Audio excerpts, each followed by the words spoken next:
video, which I'll put a link to in the description below, I shared with you this folder that I'd received from Sabine of Cross Keys Crafts, and she was challenging us to use some, not all of the items, but some of the items in the kit to do a make.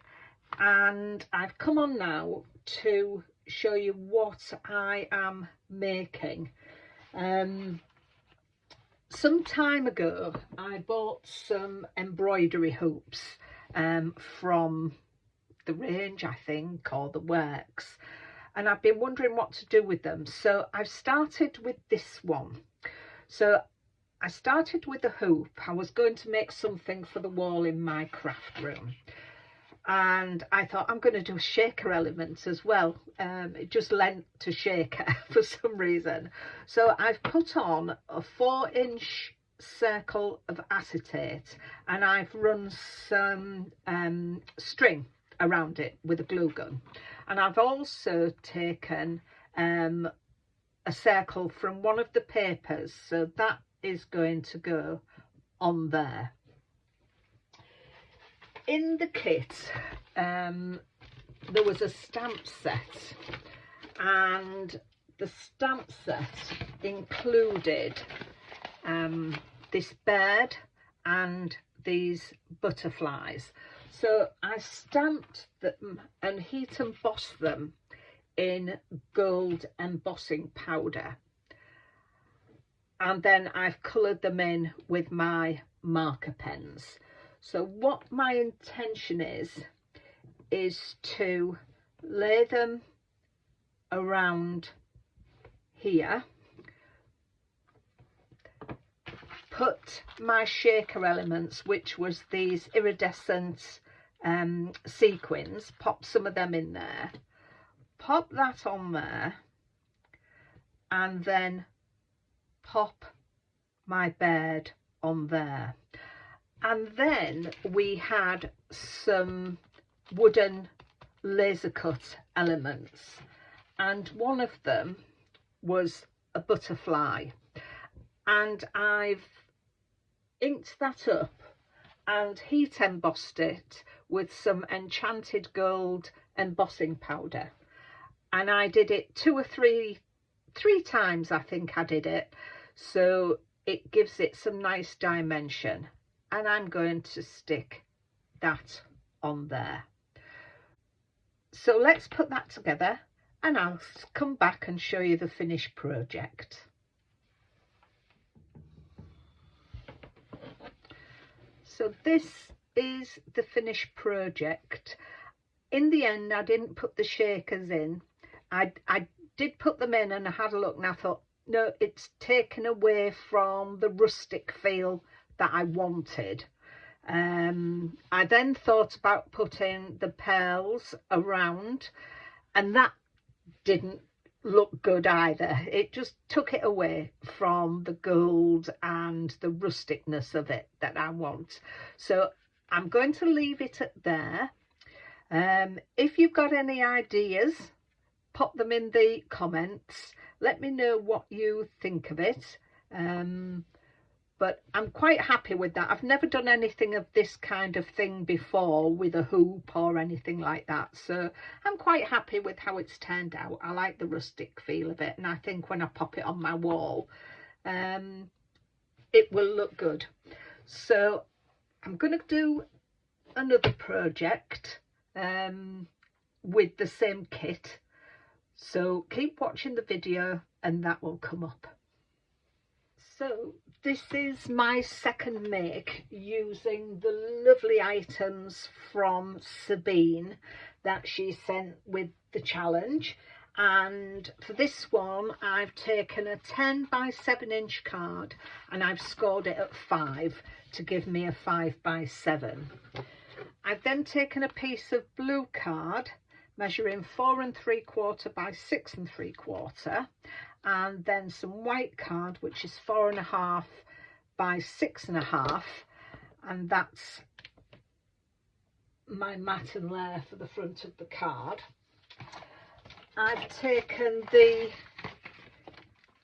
wishing you happy stamp that came with the rest of the stamps, and I've stamped that up in the corner. Now from my stash I've taken birthday and just mounted it onto blue card, and I'm going to put it there, but I might decide that later on. I'm just wondering whether wishing you happy, just wishing you happiness, I might leave that. That will be the last thing I decide. And then I've taken some blue card and some of the papers that were in the pack and cut them into strips. They're all various heights. This one is 5.5. I tell you what, let's get this, because I've got these in order of how they need to be put on my card, and we'll do the measurements as we go along. Let me get this stuck down onto here, and I use my Creative Products glue for that. I've really enjoyed the challenge that Sabine has sent me, restricting what I can use and sort of the colour scheme as well, because sometimes when I'm making my colour scheme, I'll start off with one colour, then I thought, oh no, I don't want to do that, I'll go into another one. So she's made me stick with these colour themes all the way through, so that's good. And I thought it was lovely of her to, while destashing, to think of a challenge. So now I'm going to look, these all go down in a certain way. I'm looking for number 1. So this is the first one I want to glue down, and they're all 3/4, the blues are all 3/4 of an inch long and wide, sorry. So it's all 3/4 of an inch wide, and the pattern paper is 5/8 wide, but the lengths all vary. This one is 5 inches, the blue, and just under that for the pattern paper, about 1/8 under that. So this is going to get glued on here. Let me keep my card straight, and I'm going to put that one there, pop it up a bit there, and hopefully I can keep that straight. Once I've got that one down, everything should come into place. I think that's straight. Let me just pop my ruler on there, follow it down, and then move my card. Yeah, that's straight. So then I want number 2, which is this one, and the length of this blue one is 4 1/4, and the pattern is 4 1/8. So then I'm going to put that one across there. If I'm going to put that birthday down, let me just pop it there, and then I can see where that goes. So that's there.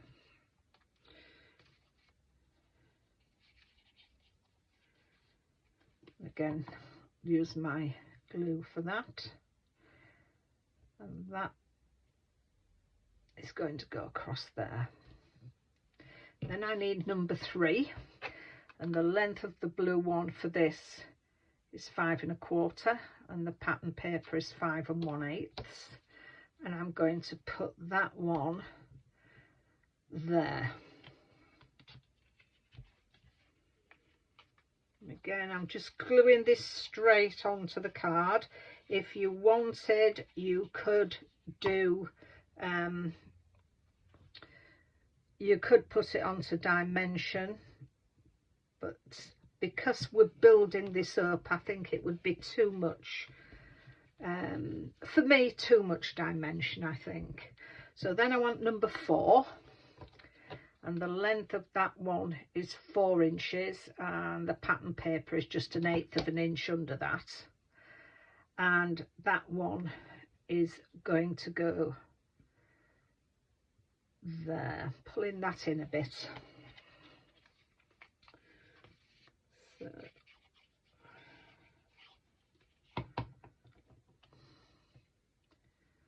So that one is there. Number 5, the length of the blue is 5, just under 5.5, and I'm going to pop that one, bring that down a bit and pop that one there. So they're all at staggered sizes. They're all staggered sizes, and I stagger them on here. So that one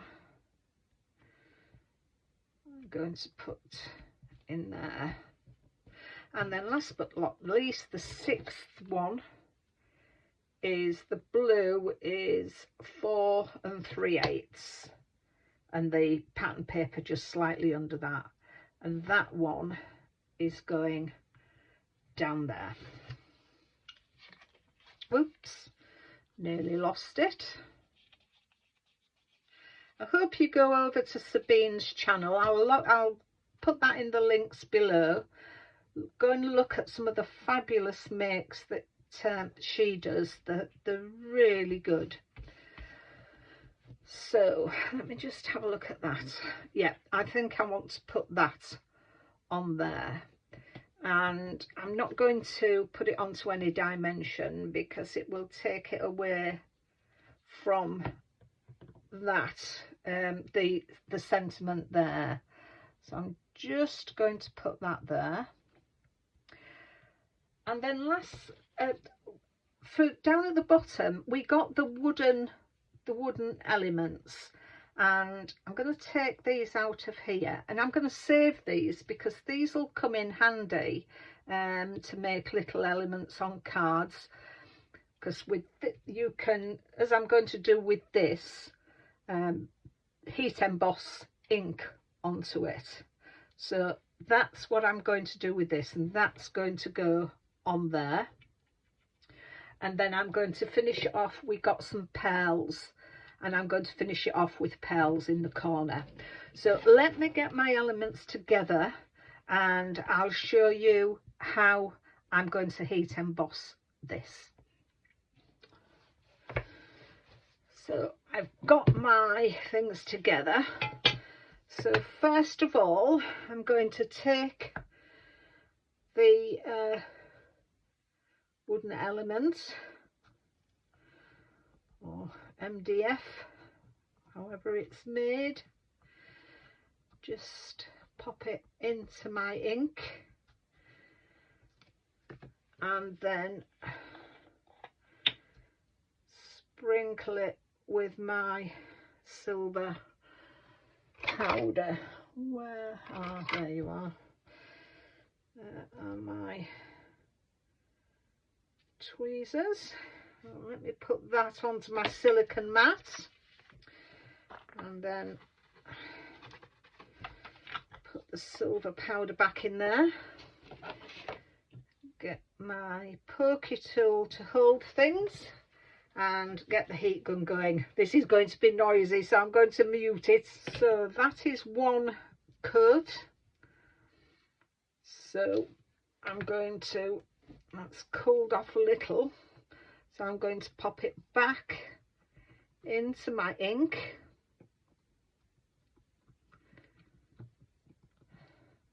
Take that off, bring in my paper, and again cover it in my silver embossing powder.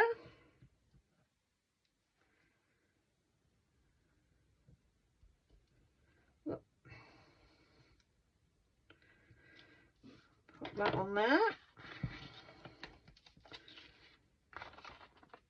and put that back in there again. Move you out the way. Bring in my heat gun again. So that is a second coat. think I'm going to give it one more coating,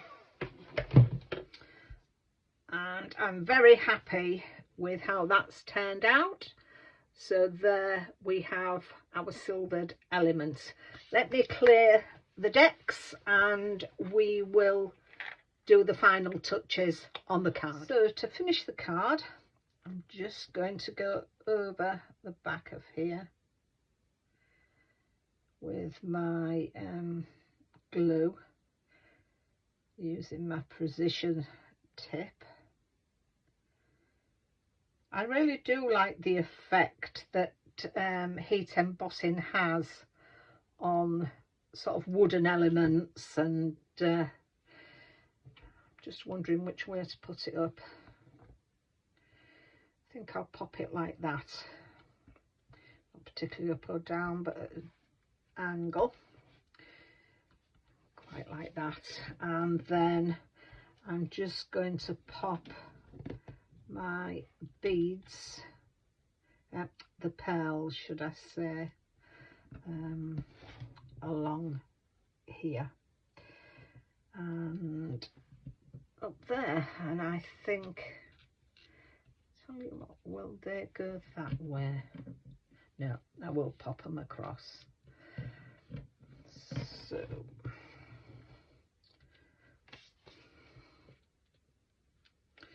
yeah, just put some little dabs of glue, put my pearls down,